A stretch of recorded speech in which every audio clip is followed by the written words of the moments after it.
Hey guys. Tonight we're stepping into a world where the rooms with smoke. Time walks instead of runs. And the most powerful tool in the room is a human nose. You sit in near darkness. Somewhere deep inside Kyoto's Imperial Palace. Paper walls murmur with the weight of history. Tatami mats crack gently underfoot. And there, just off center in the room, a tiny charcoal burner glows like the heart of a sleeping animal. A single tendril of smoke, barely visible, curls upward from a sliver of wood no larger than a postage stamp. You breathe in, and then a man in layered silk robes leans forward, closes his eyes, and announces, quite seriously, "This is the scent of autumn wind passing over an old bridge." You're not hallucinating. You've entered the quiet, obsessive, and wonderfully strange world of Japan's Imperial Incense masters, experts in the ancient art of kōdō. Or, the way of fragrance. A profession so rarefied, so intricate, and so sleepily dramatic that you'll likely doze off just from hearing about it. But don't get too relaxed yet, because these incense ceremonies could last hours. And your knees might fall asleep before your mind does. Also, no pressure, but if you misidentify the scent, you'll dishonor your host, and possibly their ancestors, and their ancestors' favorite horse. So, before you get comfortable, take a moment to like the video and subscribe, but only if you genuinely enjoy what you do here. And drop a comment with where you're listening from, and what time it is in your corner of the world. Now, dim the lights, maybe turn on a fan for that soft background and let's ease into tonight's journey together. You begin in a time when scent wasn't just a luxury, it was politics, poetry, and sometimes even warfare. The incense masters of the Japanese imperial court didn't just burn pretty smells. They designed atmospheres. They choreographed emotion. They crafted experiences centuries before hipster cafes caught on. If modern influencers rely on ring lights and filter packs, these guys had incense boxes, scent catalogs, and a nose trained through years of meditative silence. Their workplace? The palace. Their tools? A small piece of fragrant wood, usually agarwood, one of the rarest materials on earth, and a suite of specialized equipment so delicate it would make a Swiss watchmaker weep. Their job? Create a feeling. Not a smell, a feeling. The rules of kōdō were, and still are, peculiarly rigid. You don't just smell incense. You listen to it. You don't wave smoke around like an air freshener. You sit in reverent silence. Let the scent unfold in layers. And wait for it to whisper memories or evoke poems. That is, if your nose is good enough to catch it. And if your mind is still enough to receive it. Now, imagine your boss today asking you to spend 90 minutes deciphering whether this one smells like morning dew on a pine branch or the memory of a lost fox. That's kōdō. A job for people who treat ambiguity as an art form. The first thing you notice is the slowness. Not lazy slowness, but the deliberate, almost monastic pacing of a culture that values restraint. A kōdō session begins with the soft placement of an incense burner in the center of the room. Participants, dressed in layers of traditional robes, kneel in a precise circle.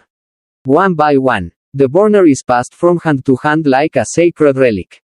No one speaks. When it's your turn, you bow, lift the cup, and hold it near your nose, not touching. Of course, and inhale it through your right nostril. Then your left. Why the right first? No one's sure. Historians still argue whether this was based on breathing theories or just social etiquette.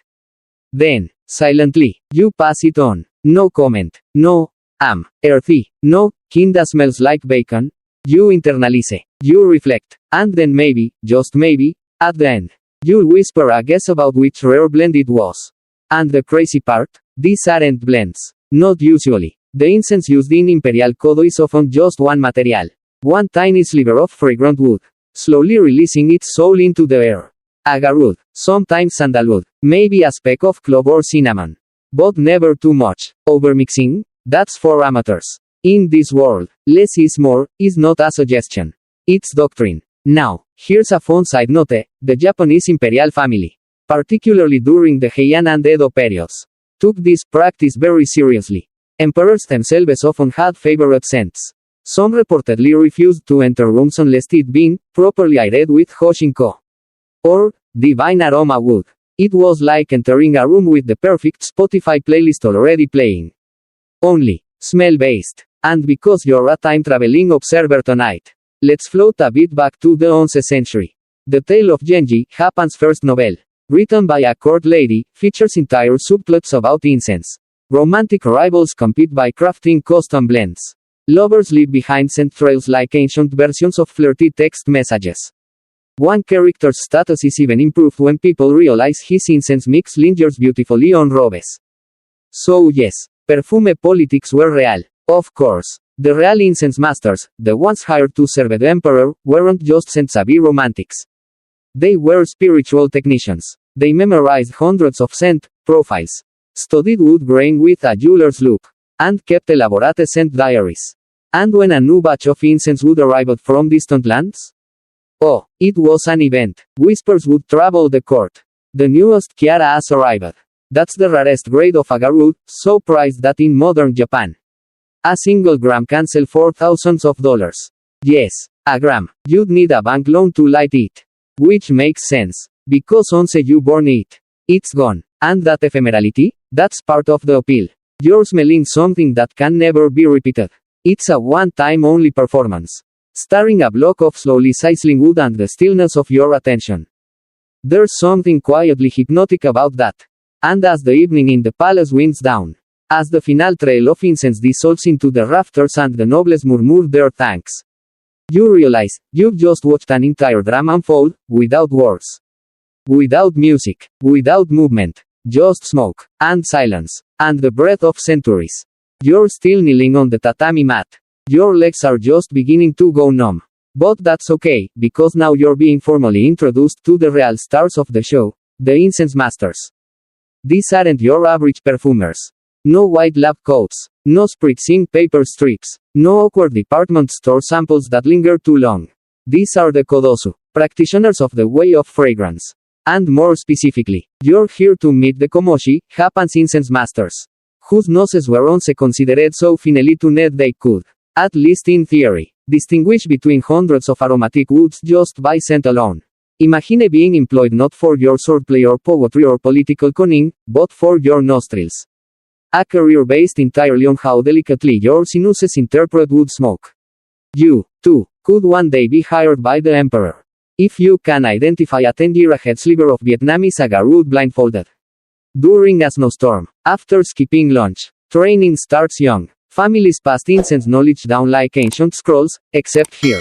The scrolls smell like cloves and wet bamboo.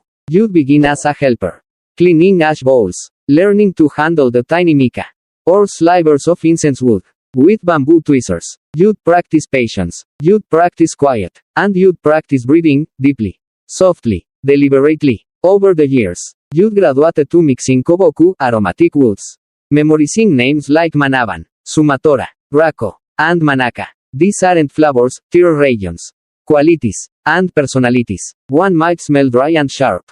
Another sweet and mellow like temple bells ringing in fog. But being a komoshi wasn't just about sniffing things. You had to interpret, to compare, to intuit. You had to be able to describe a scent in full metaphor. This smells like moonlight falling on a silver teacup left in the rain.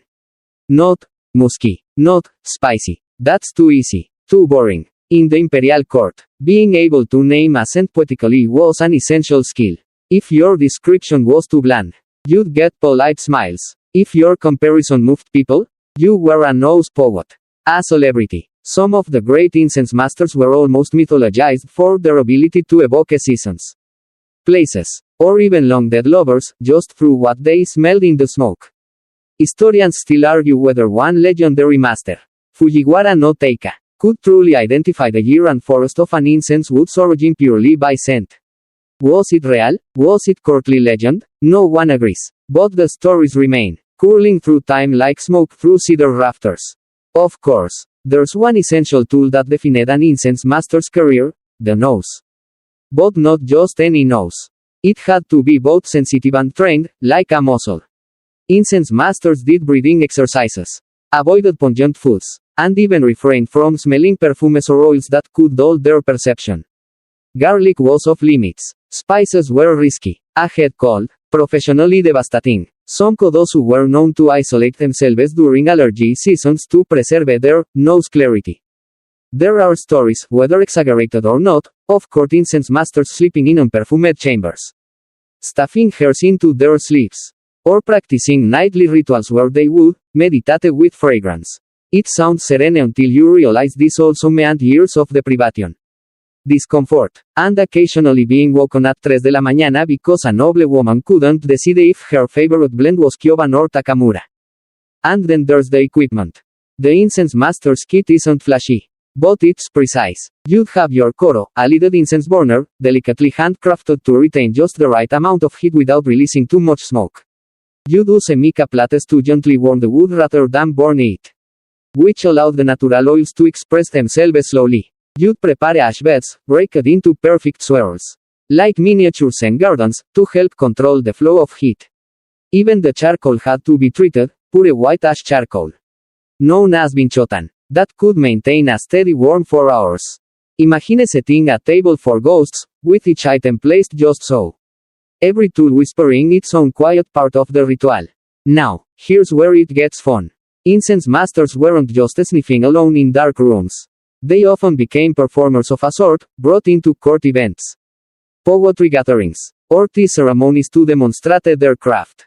Picture this: nobles reclining in layered silk robes, sipping green tea, and passing around a burning sliver of rare agarwood like it's the last piece of cake at a fancy dinner party. The room would fall silent as each person inhaled and made their guess, whether aloud or in poetic whispers. But unlike most performers, incense masters didn't bask in applause. Their success was measured in stillness, in sighs, in the furrowed brows of courtiers suddenly overcome with nostalgia for a place they've never been, or in the quiet murmur, "Ah, this smells like home." And that's what set the komoshi apart from any other kind of artisan. Their job wasn't just to present a fragrance, it was to awaken memory, to stir emotion, to conjure something wordless, something only your inner life could interpret. Even today, in Japan, there are descendants of these masters still practicing the craft. The Shino and Oye families, two of the oldest incense schools, still train apprentices, still whisper incense secrets, still claim the ability to guide your spirit through scent. Whether you believe it or not, sitting in one of their sessions feels like being pulled gently into a dream, one soft exhale at a time. And let's be honest, it's kind of beautiful to imagine that for hundreds of years, the Japanese court employed people whose only real job was to smell stuff really well, and describe it poetically. No spreadsheets, no deadlines, just incense and metaphors. Honestly, you're starting to think you were born into the wrong century.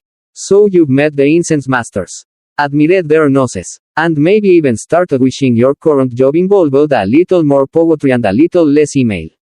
But now it's time to add a twist, because incense wasn't just for noble gatherings or scent-inspired daydreams. Nope, it had a place on the battlefield too. Yes, you're about to discover the delicate, smoky bridge between sandalwood and samurai. You're standing now in a different kind of room. Gone are the silk robes and bamboo tweezers.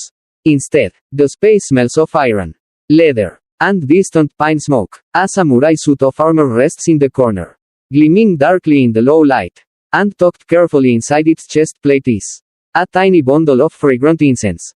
You blink. Is this some kind of medieval aromatherapy experiment? Not exactly. This, dear listener, is koboku dogu, the sunting of armor.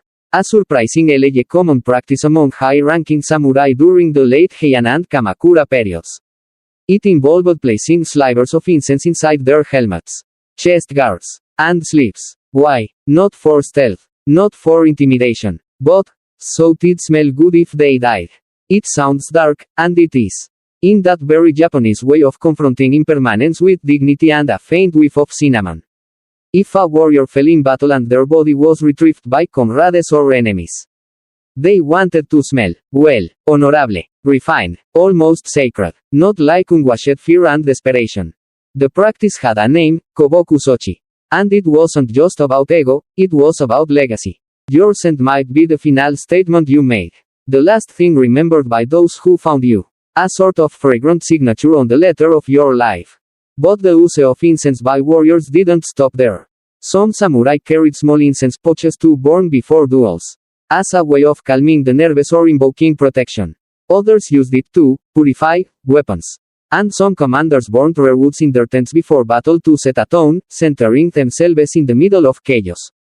You could call it medieval mindfulness, but with swords. Historians still argue whether this practice had tactical roots, like masking human scent from enemy dogs, or whether it was entirely ceremonial. Either way, it added another layer to the strange intimacy between warfare and fragrance. And if you're wondering what kind of incense samurai preferred, well, not the sweet florals you might expect. These men weren't walking potpourri baskets.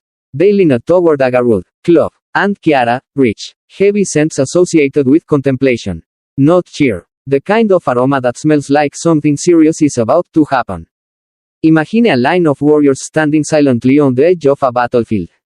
Their armor glinting, the scent of burning agarwood curling faintly through the wind. It's not just a scene, it's a sensory painting.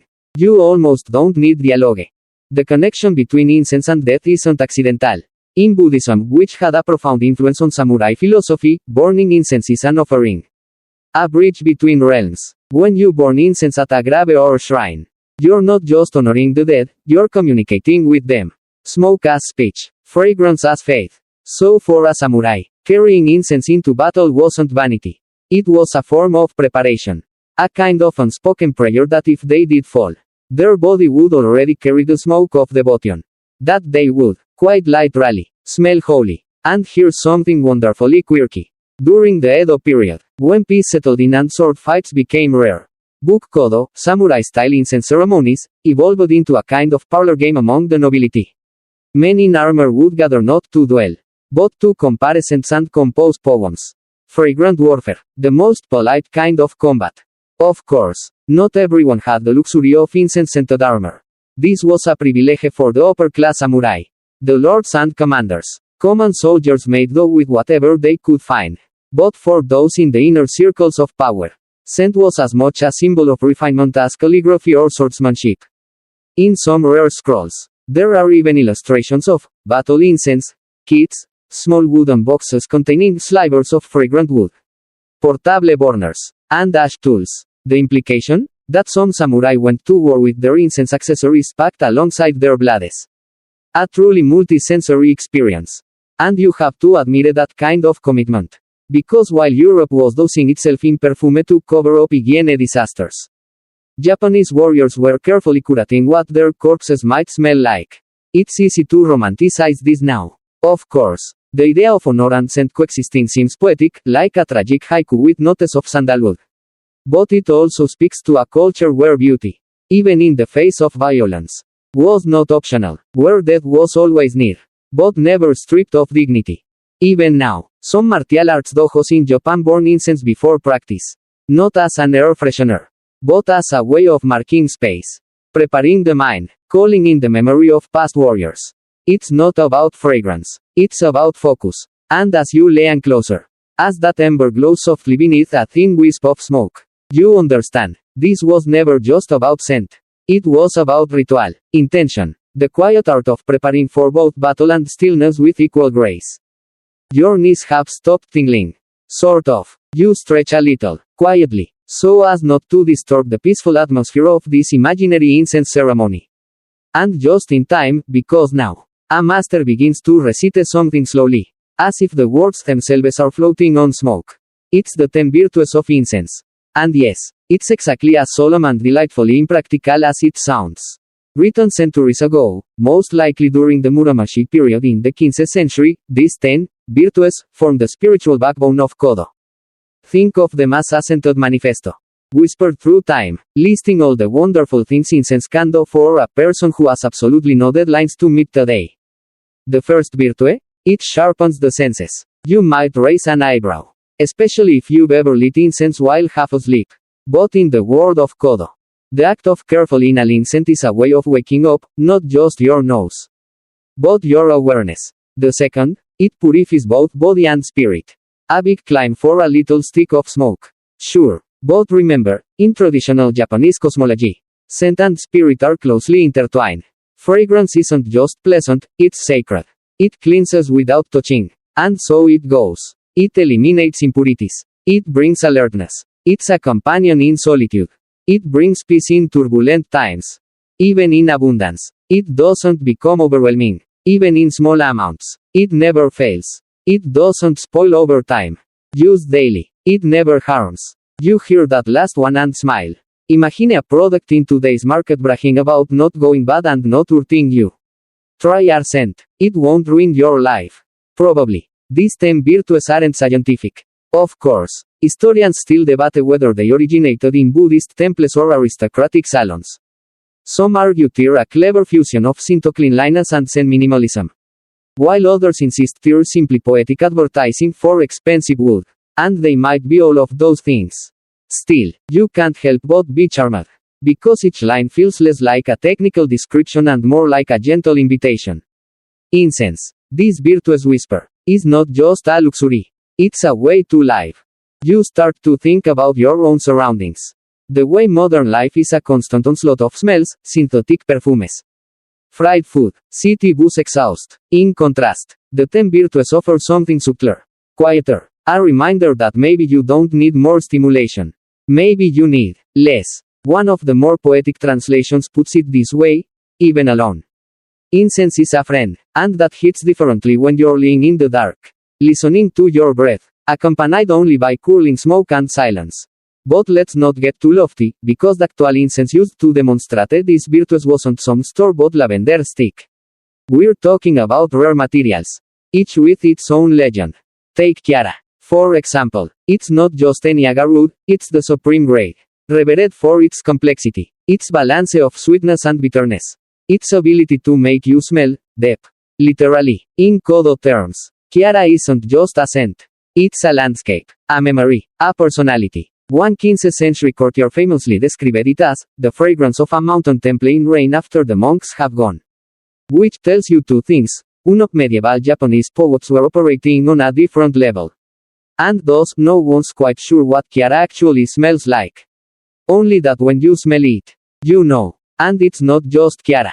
Other famed materials included ginkgo, the general term for high-quality agarwood; byakudan, sandalwood, sweet and creamy; neko, clove root, often ground into powder; keihi, cinnamon bark, spicy and warm. Each of these played a role in kōdō ceremonies. Sometimes alone, sometimes blended, but always carefully, reverently, and never overdone. Overdoing things is very un-kōdō.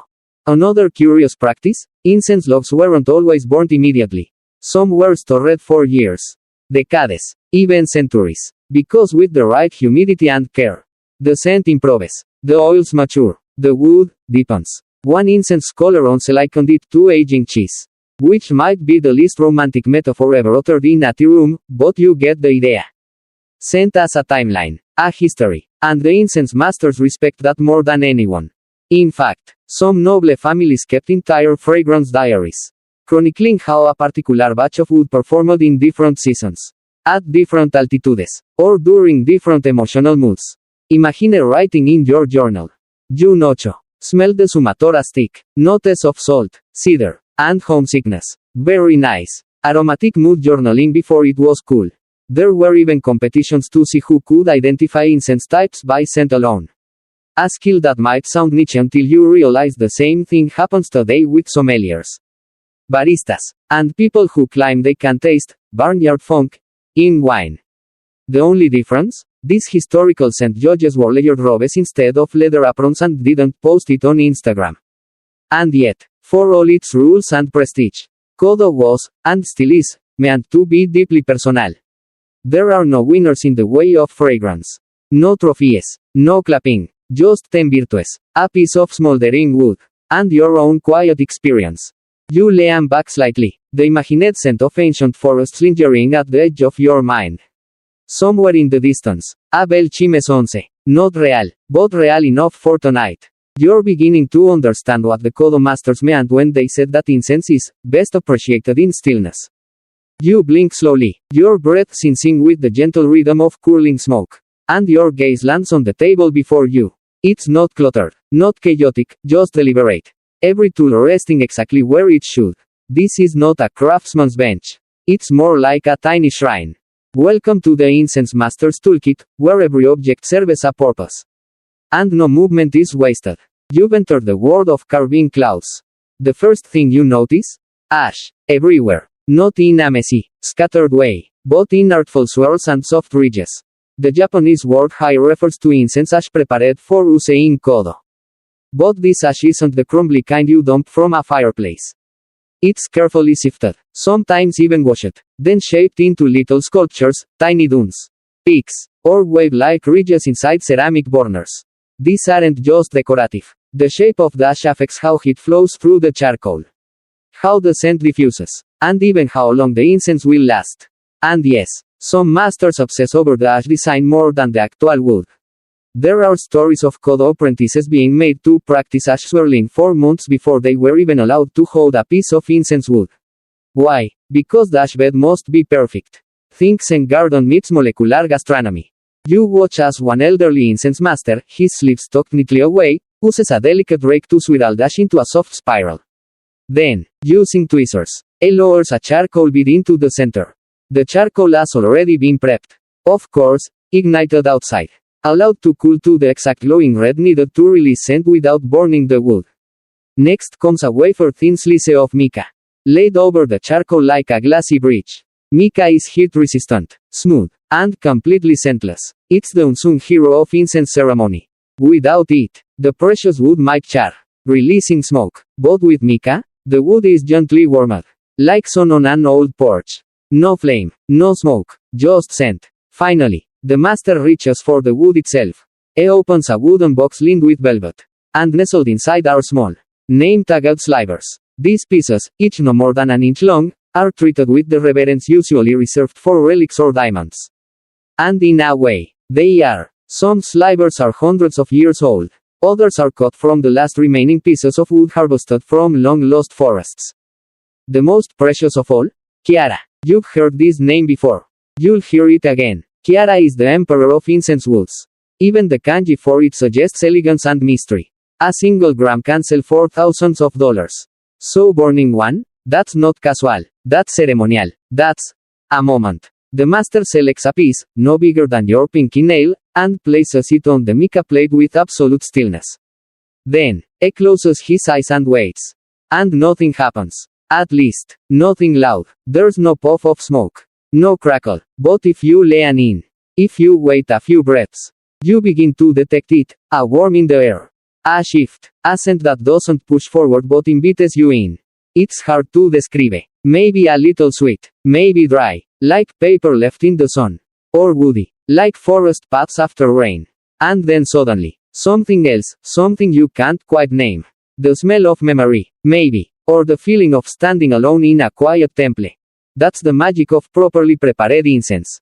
It doesn't announce itself. It doesn't demand attention. It waits for you to be ready. Kōdō masters have a word for this process, monko, which means listening to incense. Not smelling, listening. Because in this tradition, fragrance is not passive. It speaks. And you, the listener, must learn how to receive. The tools of the trade reflect that philosophy.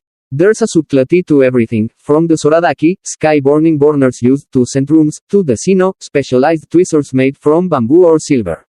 Some tools are so specialized they've become heirlooms. Passed down for generations. Rarely used, and never washed with water, because water can alter their essence. And then there's the box. Every kōdō practitioner keeps a kōbako, or incense box. But these aren't storage containers. These are portable altars, lacquered in black or red, often with gold leaf detailing. They contain a full kōdō kit, ash tools, charcoal, mica, incense wood, tweezers, and tiny notebooks for scent impressions. Opening a kōbako is a ritual in itself. Each compartment is arranged with mathematical precision. Each item has its place. And some practitioners claim that just organizing the box can help center your mind. A kind of tactile meditation. There's even a legend of a nobleman who carried his kōbako with him at all times, not for status, but because he claimed the smell of the box alone calmed his heart more than medicine. And honestly, can you blame him? Of course. Not all tools are made equal. Some kōdō schools insist on handmade ash rakes carved from deer bone. Others use mica imported from specific mountains. And the most elite incense houses? They have artisans who carve their mica plates into delicate leaf shapes or inscribe them with tiny poems visible only under magnifying glass. Because if you're going to burn thousands of yen in wood, you might as well do it with style. Still, the tools are not the point. Tear the vessel. The true focus is the experience, the brief, flickering moment when scent bridges silence. When the outer world recedes. And your attention becomes sharp as a blade, and soft as a cloud. Which is why, no matter how elegant the setup, a kōdō master will never rush. You cannot force incense. You cannot hurry scent. The wood will warm when it is ready. The room will shift when it chooses. And you wait. Because in this space, doing nothing is everything. Inhaling is an art. And the only task left for you is to listen. The burner has been passed around the room like a sacred secret. And now it's your turn again. You bow. You lift the tiny, lidded cup. You inhale. And, now what? If you were in any ordinary setting, that might be the end of it. A quiet sniff. A nod. Maybe a whispered, But here? No chance. You're now smack in the middle of a highly formalized scent game known as kumiko, the ancient pastime where noblemen and women tested not only their noses but also their memory, their subtlety, and occasionally their dignity. Yes. Welcome to Japan's most refined form of olfactory competition. The smell contest. Before you panic, there's no buzzer, no scoreboard, no chanting crowds. This is not the Ninja Warrior of aroma. It's more like memory chess, but with invisible pieces made of smoke. And the goal? Identify specific incense woods through multiple rounds of nearly identical scent samples, and do so with grace, poetry, and hopefully without crying. The tradition dates back to the Heian period, and it peaked during the Edo era, when court nobles, bored out of their exquisitely groomed minds, turned incense into a kind of social sport. Kumiko was an excuse to gather, to show off refined taste, and to judge each other silently across tatami mats. The most famous version? A game called Genjiko, inspired by the 54 chapters of the Tale of Genji. 5 different incense samples are presented. Some of them the same. Some different. Your job is to figure out the pattern. Which ones match, which ones don't? It's basically, guess who? With fragrance. And to record your answers. You don't write down, wood 1 smells like wood 4. Oh no. You draw symbolic line patterns. Each one representing a particular combination. These patterns themselves became an art form. Elegant enough to decorate fans. Sliding doors. Even kimono fabric. Get it right? You earn admiration. Maybe even a prize. Get it wrong? Nothing bad happens. Unless your rival is sitting nearby and you value your olfactory pride. But don't be fooled, these games are difficult. Kōdō masters spend years learning to distinguish one Kiara from another. For casual players, it's like trying to guess which vintage of red wine someone poured in a pitch black room after spinning you in a chair. And remember, there's no smoke. The incense isn't burned directly. It's gently heated over mica. So you're not getting a whiff of charred wood. You're getting the essence of the scent. A whisper. A ghost. Sometimes. In fact, participants aren't even sure if they've actually smelled anything at all. That's part of the point. It's a test of presence. Can you detect something so subtle that it might not even be there? Historians still debate how competitive these games truly were. Some argue they were light amusements between poetry recitals. Others believe noble families trained extensively to win at Genjiko. Sometimes bribing incense masters to rig scent combinations in their favor. Yes, even in ancient Japan, people were petty. What's undeniable is that the games became a fixture of high culture. You weren't truly refined unless you could write a haiku and guess whether the third would match the fifth. In fact, entire kōdō salons were built with secret compartments and sliding trays for incense presentations. All designed to keep the samples anonymous and the tension politely unbearable. And the symbolism runs deep. Because Genjiko is based on the tale of Genji. Every scent is metaphorical. Chapter titles influence how players interpret the fragrance. One scent might evoke sadness. Another romance. Another loss. You're not just matching wood to wood, you're matching emotion to memory. And if that sounds poetic, that's because it is. Kumiko isn't about winning. It's about revealing how your mind processes the ephemeral. How your body reacts to the intangible. How you interpret silence through your nose. A master might say, that was the scent of Longjing. And you'd nod, even if all you detected was the faintest hint of cinnamon. It's not about being right. It's about being present. There were other games, too. Takumiko, where incense was blended and guests had to guess the proportions. Ayamiko, where decoy scents were introduced to confuse the players. Think of it like Top Chef, Incense Edition, minus the yelling. Plus way more ash control. And unlike modern games, there's no single winner. No confetti. No triumphant theme music. Just a quiet acknowledgement of who truly listened best. And perhaps a slight bow of admiration from your host. Which, in courtly Japan, is like winning the Super Bowl. Today, some kōdō schools still hold these scent games. Though they're more ceremonial than competitive. Participants wear traditional robes. Incense boxes are opened with reverence. The air is thick with the scent of agarwood and centuries-old expectation. And in the end, whether you win or not, you leave changed. Because now your nose remembers something it didn't before. A scent, a silence, a moment that had no words but lingers just the same. You glance down at your hands. Ash dust clings faintly to your fingertips. The burner glows. A thin line of fragrant memory curls upward. Somewhere, quietly, a game is being played. And for once, the prize isn't applause, it's the smile of recognition in someone's eyes as they whisper. Yes, I smelled that too. You sit a little straighter now. More aware of the breath moving through your nose. Not just because you're trying to keep up with a 1,000-year-old incense game. But because something's shifted in how you think about scent. You no longer sniff incense. You listen. This idea, monko, or listening to incense, is the heart of kōdō philosophy. And at first, it sounds like a poetic overreach. Incense doesn't talk, right? You can't eavesdrop on sandalwood. But in this world, you can, or rather, you must. Listening to incense means quieting the chatter in your head. It means letting go of your assumptions. It means sitting still enough to hear what a wisp of heated wood wants to tell you. And what it tells you may not be words at all, it may be emotion. Memory, temperature, even time. And yes, that sounds wildly abstract. But the kōdō masters don't mind. They're not trying to make sense, they're trying to make presence. You watch as a master, eyes half closed, lifts the burner to his face. Inhales. Doesn't react, doesn't smile, doesn't nod. Simply listens. And you realize, as you watch, that this man has trained his nose to recognize shifts so subtle they'd register to most people as nothing at all. But to him, it's a full novel. Every scent, a syllable, every blend, a paragraph. To listen to incense is to enter into relationship with it. And this is where kōdō differs from every other scent tradition. In perfumery, the goal is often projection.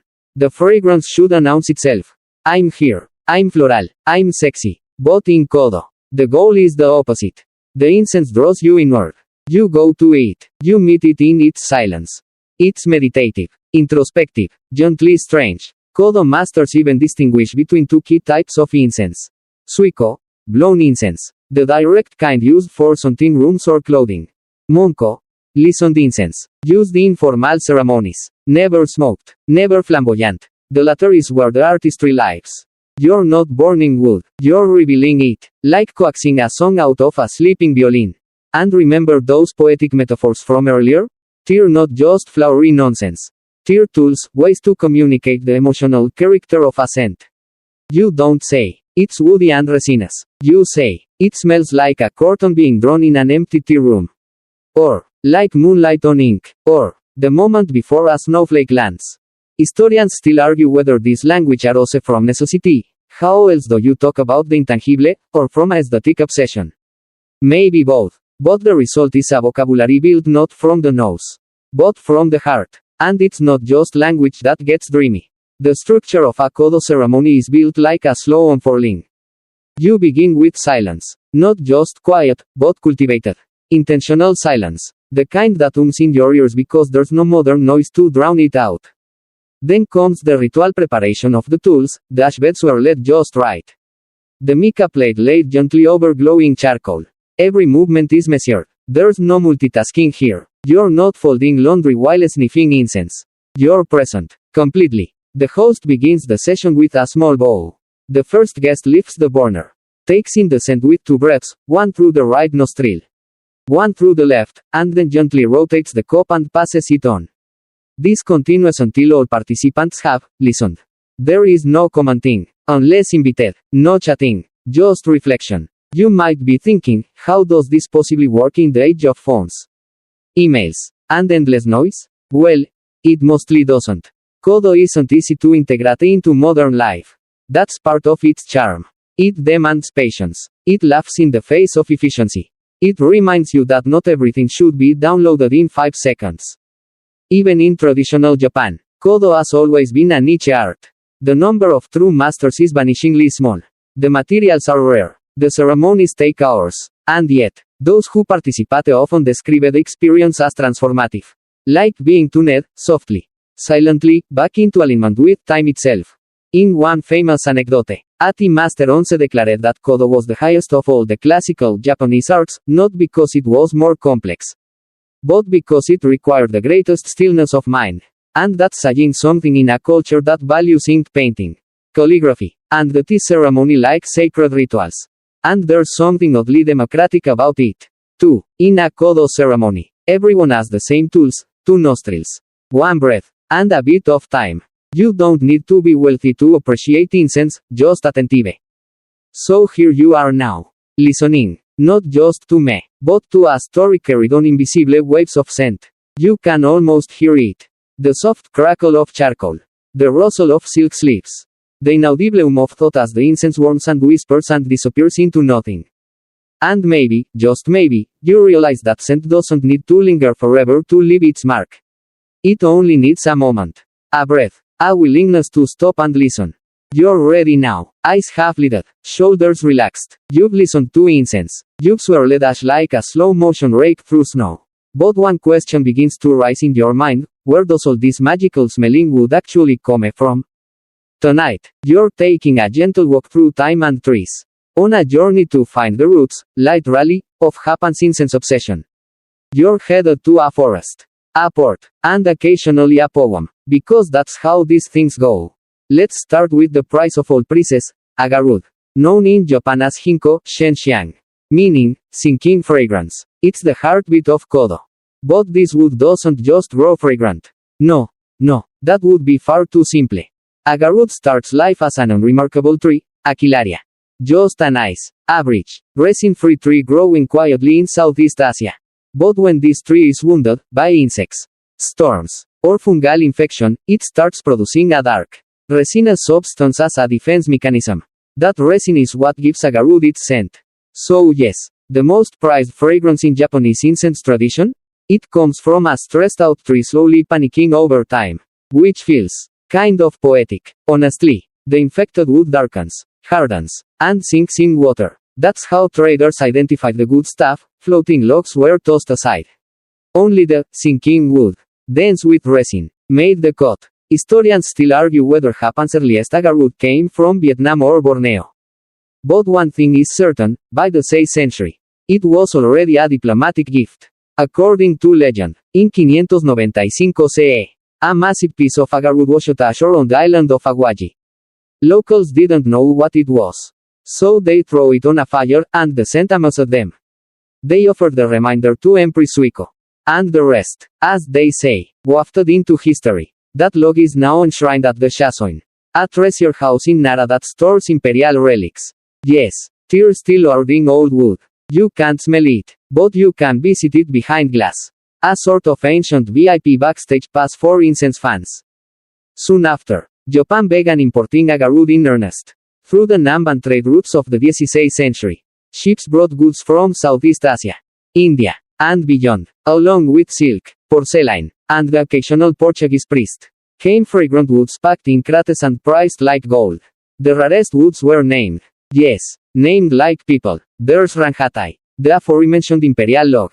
But also Manaban, Sumatora, Sasora, and Manaka, not just labels of origin, but characters in the kōdō storybook. Practitioners spoke of them like old friends, each with a specific scent, personality. It's a little like wine regions, except instead of a bold Chianti with notes of oak and blackberry, you have a noble agarwood, quiet and dignified, with undertones of rain on a temple roof. And unlike wine, these woods last for centuries, if stored properly, which many Japanese incense houses did. They built climate-controlled rooms before air conditioning existed. Think wooden bowls lined with washi paper and lined with cedar, where the incense could age, deepen, and dream. Modern researchers have even found that a head agarwood releases slightly different chemical compounds, so yes, time itself changes the scent. Another reason kōdō is obsessed with legacy. The scent you smell today may be hundreds of years in the making. But agarwood isn't the only star in the show. Other fragrant materials join the chorus. Sandalwood Byakudan, imported mostly from India and prized for its creamy sweetness. Clove, often ground into powder for blending. Cinnamon bark, for warmth and spice. Star anise, for a sharp, biting edge in ceremonial blends. Camphor, used sparingly for its cooling punch. Like menthol's wise, ancient cousin. And where did they all end up? In the hands of skilled blenders, the incense artisans who created custom recipes called neriko. These blends weren't burnt on charcoal but pressed into little plum-sized balls. Used for scenting robes, poetry envelopes, and hair. Think of it as solid perfume. But with 500 years of gravitas. Each noble family often had its own recipe. Passed down like a secret code. Some blends were thought to influence mood or even fate. A famous poet might wear a specific scent to a gathering, hoping to stir memory or attract a particular listener. One especially eccentric tale from the Edo period tells of a young courtier who wore a bold, spicy neriko that was so powerful it caused a rival to faint. Whether from jealousy or pure clove overdose, no one recorded, but still, impressive. Back in the forests, however, the story wasn't always so serene. As demand for agarwood grew, the trees were overharvested. By the 18th century, Japan's incense houses were already struggling to find high-quality ginkgo. Some began ordering their last slivers. Others turned to synthetic blends. And that scarcity only elevated the mystique. Even today, while agarwood is protected, some trees are cultivated using artificial inoculation, essentially gently stressing them into producing resin. It's effective, but kōdō purists scoff. It doesn't have the soul. One master reportedly muttered. So if you're wondering why a single gram of Kiara costs more than an iPhone, that's why. The trees are rare. The process is slow. And the result? A smell that can make grown monks weep. You sit quietly, imagining those faraway forests, the humid air, the whisper of leaves. The moment an old agarwood tree, wounded but dignified, begins to heal itself with scent. And you understand why incense isn't just burnt. It's listened to, because every piece has a story to tell. The room is quiet again. The last curl of incense from the burner has faded into nothingness. But the air still holds the memory. You breathe in deeply, and it feels like something else is present now, something older. Something not quite of this world. That's no accident. You've now arrived at one of incense's most mysterious roles, as a bridge between worlds. Tonight, you're crossing from the elegant courts and stately rituals of incense into its sacred, spectral side. Because in Japan, incense isn't just about art or beauty, it's a medium, a message, a way of reaching ghosts, gods, and everything in between. Start in the temple, any Buddhist temple in Japan. Really, step inside, and the first thing you'll notice, before the statues, before the monks, before the murmured chants, is the scent. A thick, velvety wave of smoke that immediately slows your breath, settles your thoughts, and makes you aware of where your body ends and the air begins. This isn't just air freshening. It's purification. In Buddhism, incense is one of the 3 offerings, alongside light, from candles and water. The smoke is thought to cleanse the space, the body, and the mind. It's a gift to the Buddha. A silent prayer with no words. When you light incense at a temple altar, you're not just honoring the divine, you're inviting it. The smoke rises in thin, spiraling columns, like a staircase for spirits. It doesn't just disappear, it ascends. And this spiritual ooze stretches beyond the temple gates. In Shinto shrines, too, incense sometimes plays a role, though less central. It's used more for purification than direct worship. But among the people, especially in homes, incense becomes a kind of quiet conversation with the other side. You've probably seen the image, a small dish of white ash. 3 sticks of incense burning beside a photograph on a home altar. It's not a superstition, it's an invitation. An act of remembrance. The belief is that when the smoke rises, it carries your thoughts, your words. You're longing to the spirit of the person you've lost. Which brings us to one of the most fascinating intersections of incense and the supernatural, ghosts. Japanese folklore is positively packed with spirits. From the mournful yurei to the mischievous asiki-warashi.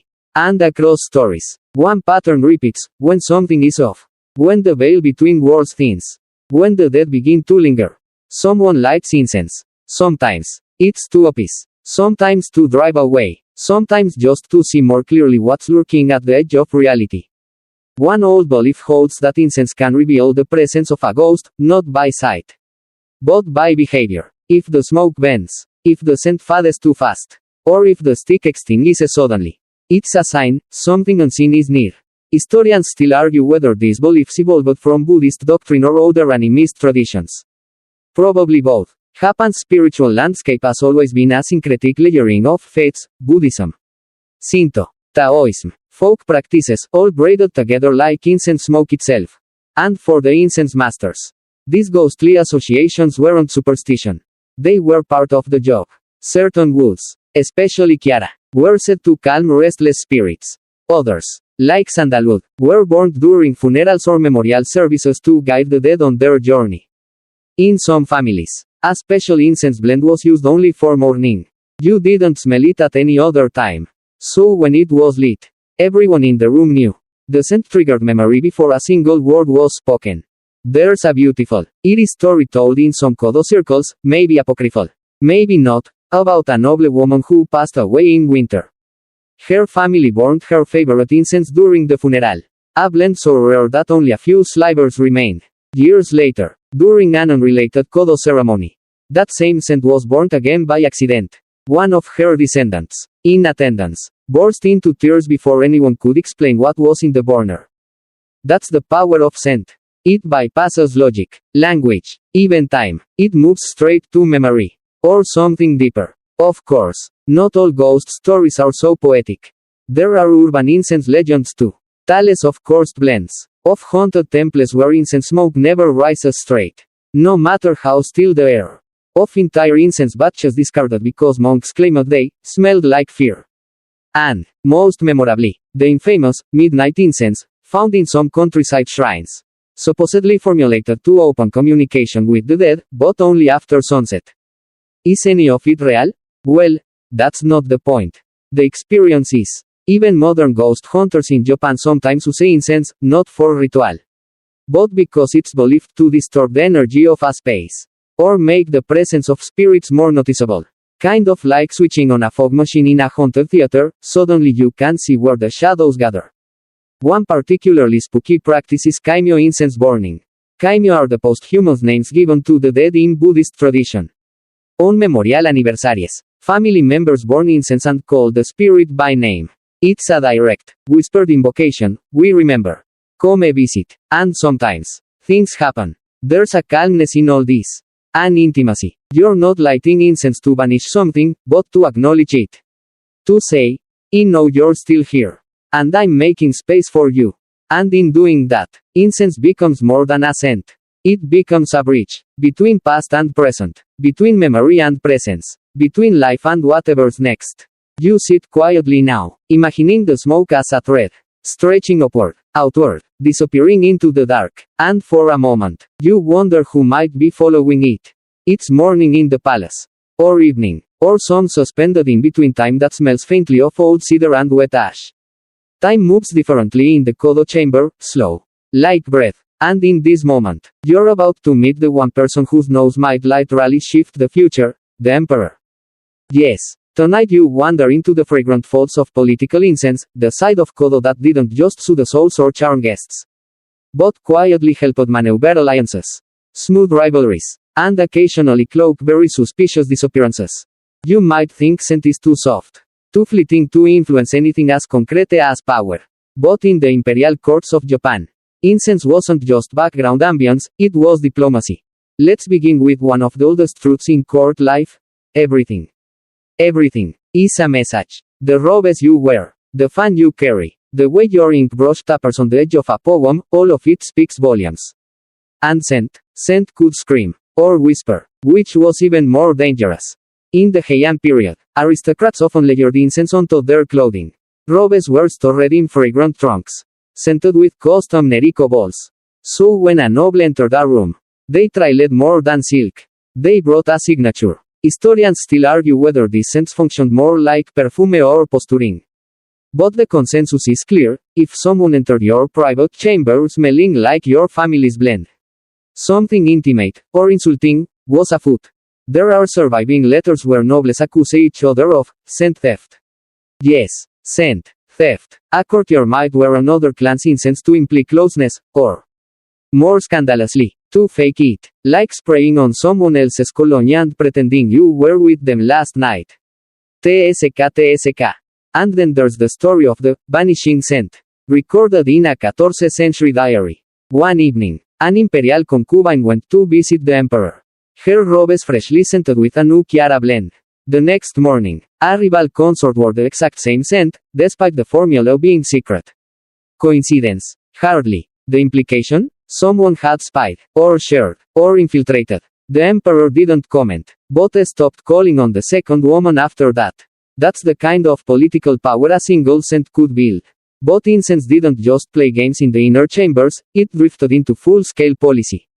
During the Muromachi period, when the Ashikaga shogunate held power and Kyoto was an ever-simmering pot of rival families, incense became a subtle form of peacemaking. Ambassadors carried fragrant gifts, rare woods were exchanged as signs of goodwill. Whole treaties were perfumed, literally and metaphorically, by the calming presence of monko ceremonies before and after negotiation. One daimyo even demanded that before any discussion of borders began, his rivals participate in a formal incense ceremony. The logic: if you can sit in silence together, sharing breath and wood smoke, then you can at least pretend not to kill each other until tea is served. Of course, incense could also hide things. A less honorable use of kōdō knowledge involved masking blood. Some records suggest that certain blends of sandalwood and clove were burned during political assassinations to cover the smell. Picture it. An accidental fire breaks out, or a chamber is sealed for ritual cleansing, and all that anyone can smell afterward is spiced wood and devotion. No one dares ask questions. One particularly chilling entry from a court diary in 1583 reads, "The incense was heavier than usual. The prince was not seen again." You do the math. But not all imperial incense use was so shadowy. Some emperors simply loved fragrance. They composed poems about it. They held kōdō tournaments. They elevated favored incense masters to high court positions, some with ranks equal to that of royal scribes. One 17th century emperor, Go Mizuno, famously had a scent room constructed in his summer villa, lined with inoki wood and ventilated specifically to amplify the flow of incense. He'd sit for hours, robes open, eyes closed, and declare which blend best matched the clouds that day. Honestly, same. Another emperor was said to be so particular about Chiara that he personally approved every shipment brought into the palace, sniffing, judging, and occasionally discarding entire logs if the scent didn't match his mood. And while it may sound frivolous, this kind of attention had ripples. Because wherever the emperor's nose leaned, fashion followed. Suddenly, every noble wanted that blend, that region's wood, that poetic metaphor. This created entire microeconomies. Incense traders became rich. Merchants faked origins. Wood from average trees was disguised with resin infusions. Kōdō masters became sniff testers for authenticity. It was incense as soft power, and yes, occasionally as soft fraud. There's even a recorded case in the Edo period where a fake Chiara dealer was caught and exiled, not just because he lied, but because he dared impersonate scent. Which, in the world of kōdō, is practically sacrilege. But perhaps the most charming imperial incense anecdote belongs to Empress Komyo of the 8th century. Deeply spiritual, she was said to burn incense not just for ceremony, but as charity. Whenever she distributed food to the poor, she also lit sandalwood chips, so the act of giving was wrapped in grace. Scent, in her eyes, was nourishment of a higher kind. So here you are now, imagining smoke curling through palace hallways, drifting past scrolls, silk, secrets, incense not as a luxury, but as language, a way of speaking without speaking. Because if you've learned anything tonight, it's this: in the halls of power, sometimes the softest things make the loudest statements. Especially when they smell like eternity. You've floated through ancient palaces, docked into incense-soaked shrines, and even tiptoed across a battlefield or two. But tonight, you're entering a quieter place, quieter, even, than a kōdō chamber. A narrow street in Kyoto. Or maybe in Nara. Somewhere the tourists haven't found yet. There's a wooden house behind a wall of camellia trees. The mailbox reads simply, Yamamoto family, kōdō practitioner. You're about to meet one of the last incense masters of the modern age. He greets you not with words, but with a gentle bow. His robe is dark blue. His slippers make no sound. His eyes? The kind you only get after 50 years of listening to invisible things. You sit with him in a room that smells like polished wood and something old, not dusty. Ahead, like pages in a book someone loved long ago. A lights nothing yet, just waits for your breath to slow. Then, without a word, A opens a lacquered box. Inside, tweezers, mica plates, ash combs, and wood. So many little labeled pieces. Each wrapped in silk like a treasure. And you suddenly remember, you're not in a shop. You're in a sanctuary. This is where kōdō survives. In modern Japan, only a handful of true shokunin, or traditional masters, continue the kōdō lineage. Most belong to the two surviving schools, Sino and Oye, which trace their teachings back centuries. These families have guarded incense knowledge like secret scrolls, passing it from teacher to student, generation to generation. You ask how many people are left. A shrugs. Fewer than there are sumo champions. A says, with a smile that doesn't need to explain whether he's joking. Because here's the truth, kōdō is vanishing. Not dramatically, not with fireworks, just slowly, softly, like a scent fading on silk. Young people aren't studying it. The materials are expensive. The time it takes to master the form? Decades. And the world doesn't wait decades for anything anymore. Historians still argue whether kōdō should be preserved as it is, or allowed to evolve. Some suggest shorter ceremonies, new materials, smartphone-compatible incense apps. Yes, that's a real thing. Others insist that the slow death of kōdō is what makes it meaningful. You glance at the master's face. He says nothing, just picks up a sliver of wood, Chiara. 1912, and places it on the plate. The faintest curl of smoke rises. And then, you're somewhere else. This is what modern kōdō still offers. Not nostalgia, not history, presence. You inhale, and the rest of the world goes silent. There's just the scent, and you, and the space between. Today, a few temples still host public kōdō ceremonies, usually as cultural exhibitions. Some incense companies try to repackage the experience, blending kōdō into spa treatments or boutique hotels. But the full ceremony, with all its tools and time and stillness, it's mostly practiced in small circles. Private homes, rooms like this one. The master gestures toward the mica plate. You lean in, you listen. The scent is soft, clean, a little green. It reminds you of nothing. And somehow, everything. It's not familiar, and yet it feels like a memory you haven't had yet. And that, it tells you, is the sign of a good incense. Not the one that smells strongest. It says quietly, but the one that leaves a silence after it's gone. You ask if young people still come to study. Nods. Sometimes. Usually after something breaks in their life. Incense finds you when you slow down. Picks up a notebook. Inside, rows and rows of handwritten impressions. Dates, wood names, weather conditions, feelings. One entry simply reads, smelled like the last light of August. Another, reminded me of my father's cough.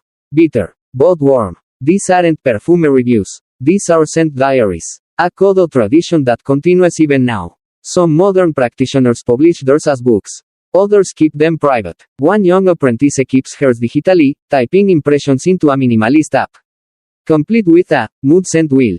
A quiet blending of tradition and tech. But the elders still use a brush and ink. There's something slower about the way it feels to write with your whole body. Like a mirror to how the incense burns. Gradual. Graceful. Never rushed. There's even a support group now, a kind of kōdō club for overworked Tokyo professionals. They meet monthly. No small talk. No networking. Just ash, warm, wood, and breath. For 2 hours. They say. They don't exist online. And that's maybe the clearest sign that kōdō still matters. Not because it makes money. Not because it's case. But because in a world built on speed, it insists on stillness. You sit with the master until evening. The last sliver of agarwood long since faded. It thanks you for listening. Not for coming. Not for learning. For listening. You go. Step outside. The air smells like pavement and laundry and distant ramen shops. But somewhere in your clothes.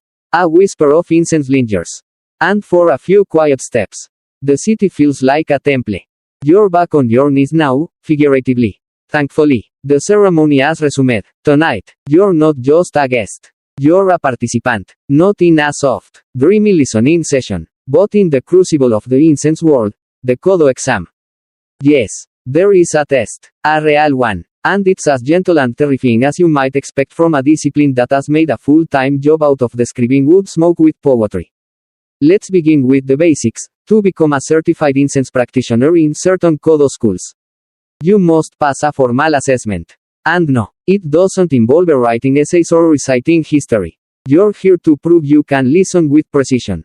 Your tools, a burner, your nose, and your memory. The test is usually modeled after the famous Henhiko scent game, but stripped of its playfulness and elevated into serious evaluation. 5 different incense samples are presented. Warmed on mica. Silent and smoke-free. Some are repeats. Some are unique. You must identify which are the same and which are not, without any visual clues. And absolutely no second chances. If this sounds stressful, that's because it is. One master likens it to a wine tasting finale with invisible wine. No spitting. And no do-overs. If you fail, nothing dramatic happens. Except, of course, your own internal collapse as you realize you've spent the last 7 years trying to distinguish between whisper of temple moss and ghost of roasted plum, and still can't tell the difference.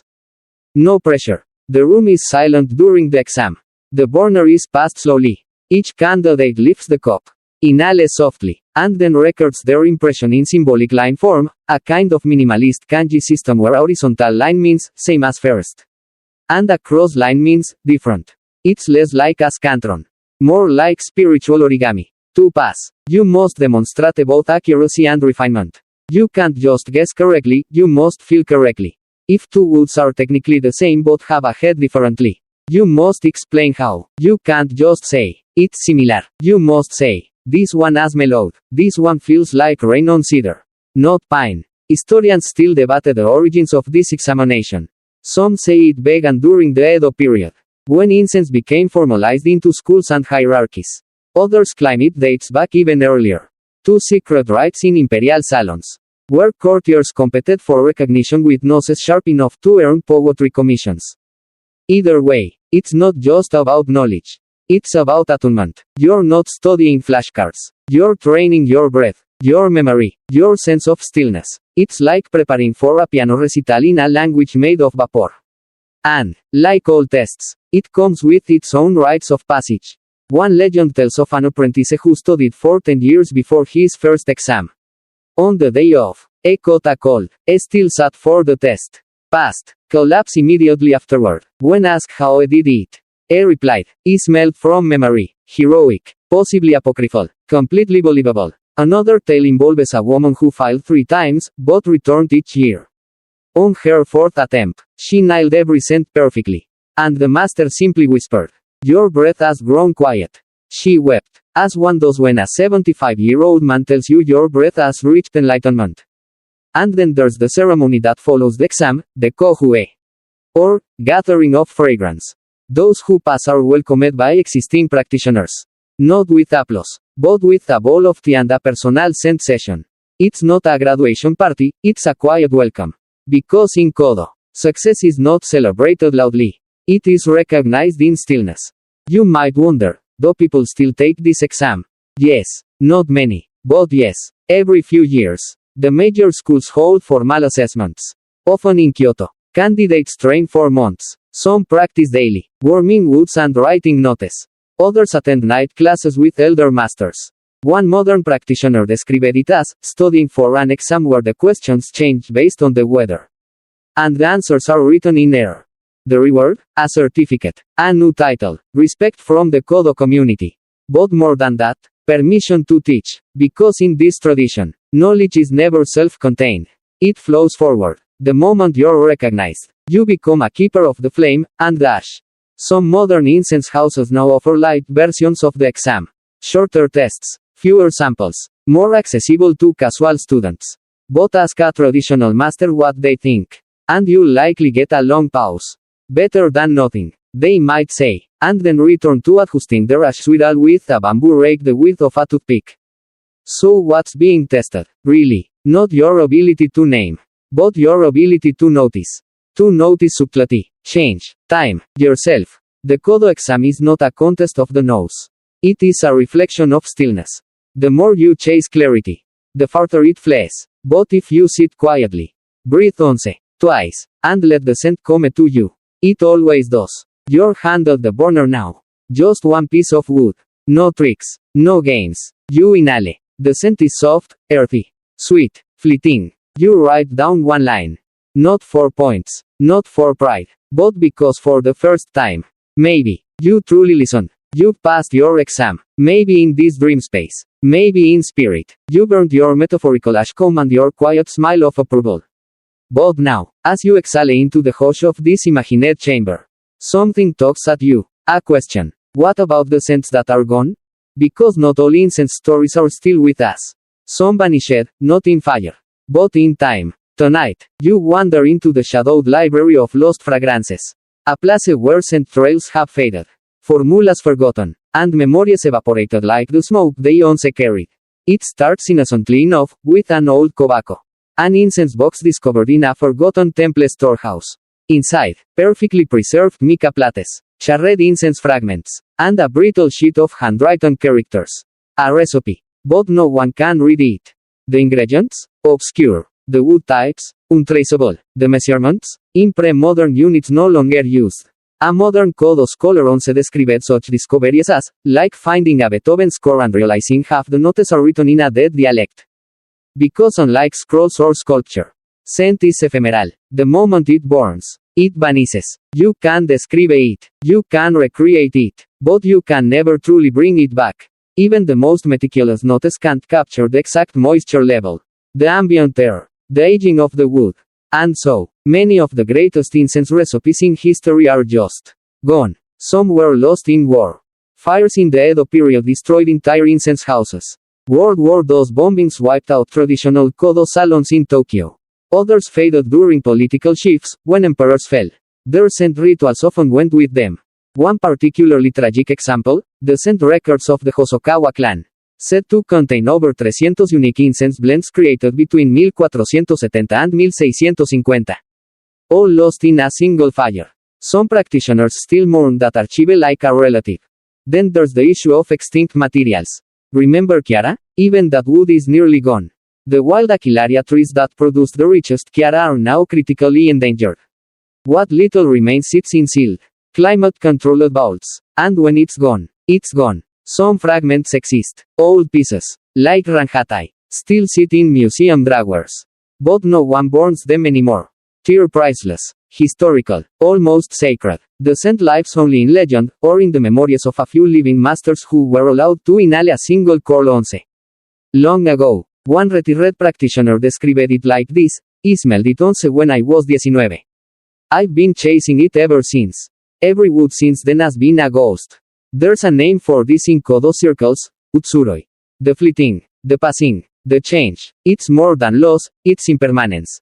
And in kōdō philosophy, that's not a failure. It's the point. Scent reminds us that nothing stays still. The modern world tries. Some researchers attempt to reverse engineer ancient blends from surviving logs. They analyze ash composition, use gas chromatography to break down aroma molecules. One lab in Kyoto even created an AI to approximate lost Neriko recipes based on fragmentary documents and climate data. It works. Sort of. But ask a kōdō master what they think. And tilt their head slightly and say something like, it has the flavor. But not the silence. Because these lost scents aren't just missing chemicals. They're missing context. The hand that mixed them. The breath that warmed them.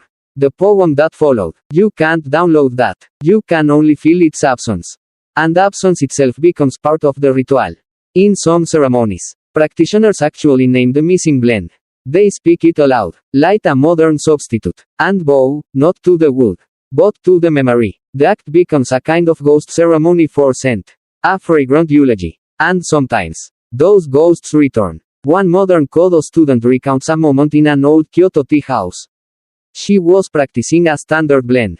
Nothing unusual. When suddenly she smelled something else. Something rich, bittersweet, like a head leather and pine resin in rain. She asked her teacher what it was. He said, that was Chiara Yoshino. No one smelled that in 20 years. And she wept. No explanation. No analysis. Just one sliver of a headwood releasing a memory no one expected. It happens. Rarely. Briefly. But it happens. And that's why kōdō persists. Because in a world rushing forward, It offers you a moment to reach back. Not to reclaim the past, but to sit quietly in its scent. To acknowledge the space left by what's gone. To say, I remember you. Even if I can't hold you.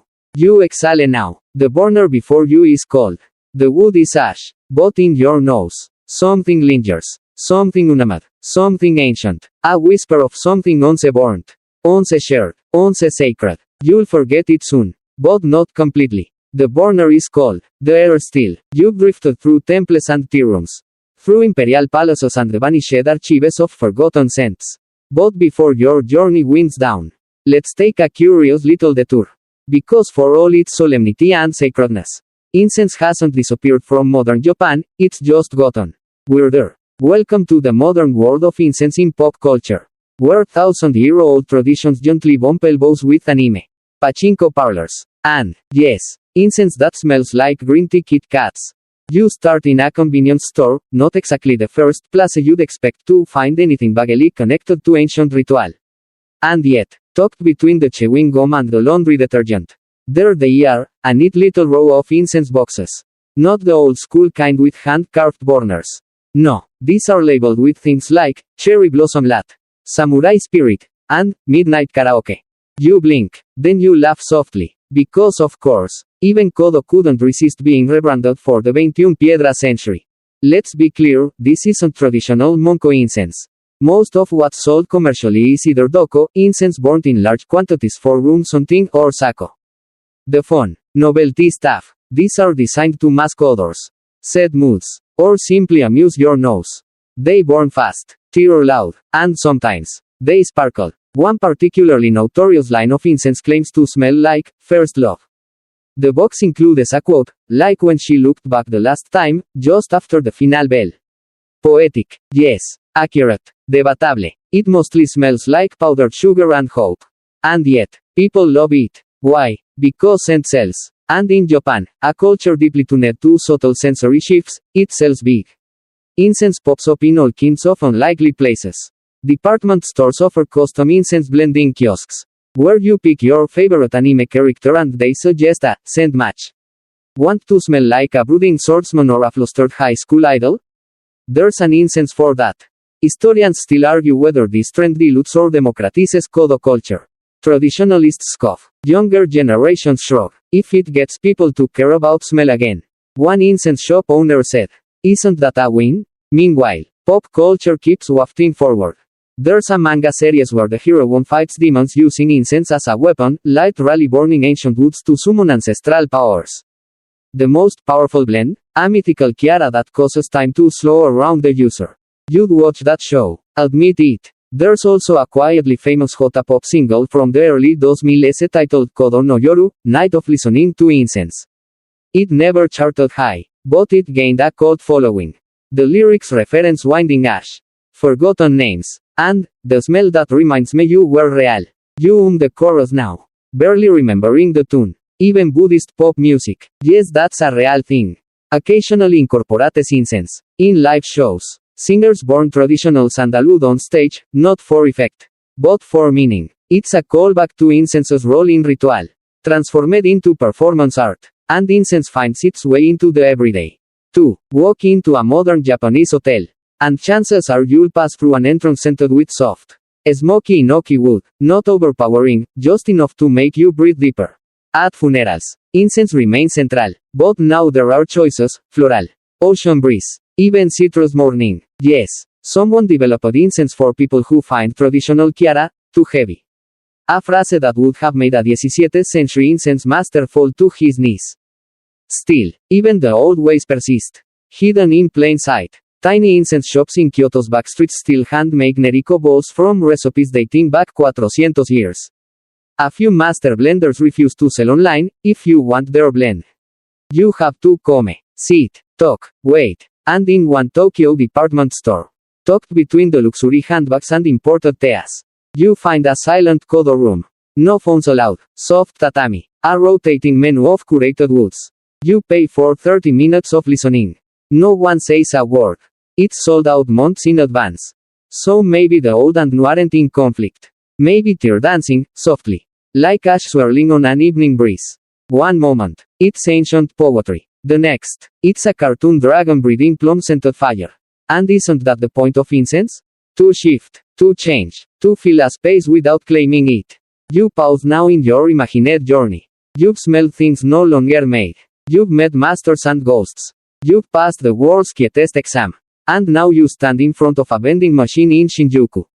Watching a capsule roll out with a label that reads, Incense of the Lost Forest. You open it. The scent hits you, warm, green, a little sweet. You smile. Is it the real thing? Probably not. But in that moment, in that scent, something very old and very soft stirs. Not tradition, not purity, but curiosity. And that, more than anything, keeps incense alive. You're back in the quiet room now, no neon lights. No vending machines. No incense dragons with fruity undertones. Just you, the burner, and one final sliver of wood resting on a perfectly warmed mica plate. The last chapter of this strange and soothing story. The master doesn't say anything. It doesn't need to. It simply slides the burner toward you and nods. You lift it gently. Inhale. The scent is almost nothing. Barely there. A whisper in the shape of a scent. It takes you a few moments to realize, this piece isn't meant to overwhelm. Or even impress. It's meant to vanish. This is the last lesson. True incense lives quietly. In kōdō philosophy, the highest expression of a scent is not its boldness or clarity, but its afterimage. The trace it leaves when it's gone. Like the way a bell continues to ring in your mind after the sound fades. Or the memory of a face long after it's disappeared around a corner. Tonight's final incense has no name.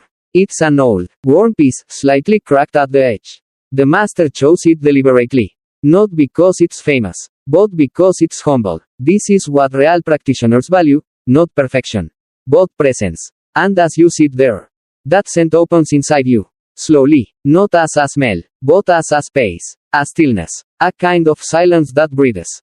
And then it's gone. Just like that.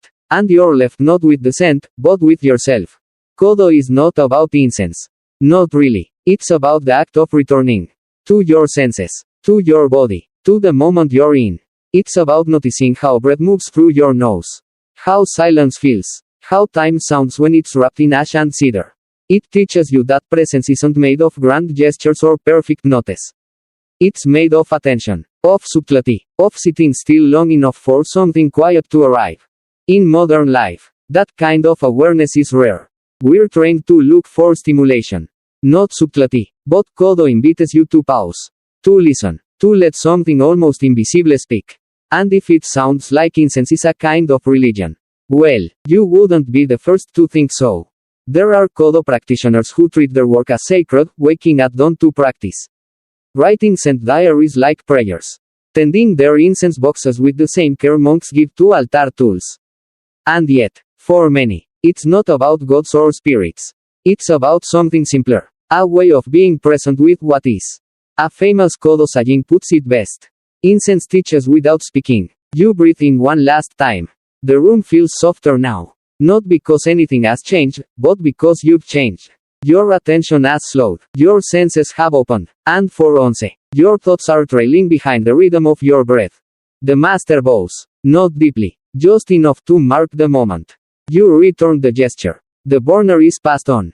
The ceremony continues without you now. That's okay. You carry the last scent with you, not on your clothes, but in your mind. As you step into the night air, there's no dramatic farewell, just the faint smell of pine, the soft sound of your own footsteps, and the memory of smoke that taught you to listen. And now, as we slowly close tonight's chapter, let yourself drift into stillness. You're no longer in a palace, or a tea room, or a Kyoto alleyway thick with sandalwood. You're simply here, breathing gently, listening to the quiet that rises when the story ends. Maybe, as you settle under your blanket, there's a part of you that still smells something, faint, warm, familiar, a scent that isn't quite real, and yet lingers. That's okay. That's what kōdō does. It leaves behind not a residue, but a feeling, a reminder that even in the smallest things, the curl of ash, the rise of breath, there is beauty and meaning. Let your shoulders soften. Let your face relax. There's no more listening to the. No more burners to pass. Just the soft exhale of your own breath. And the gentle presence of now. You've wandered through centuries. Through rituals and ruins. through poems written in smoke and stories hidden in ash. And you've arrived, at last, in this moment. Still, quiet, present. The incense is gone, but its silence remains. Sweet dreams.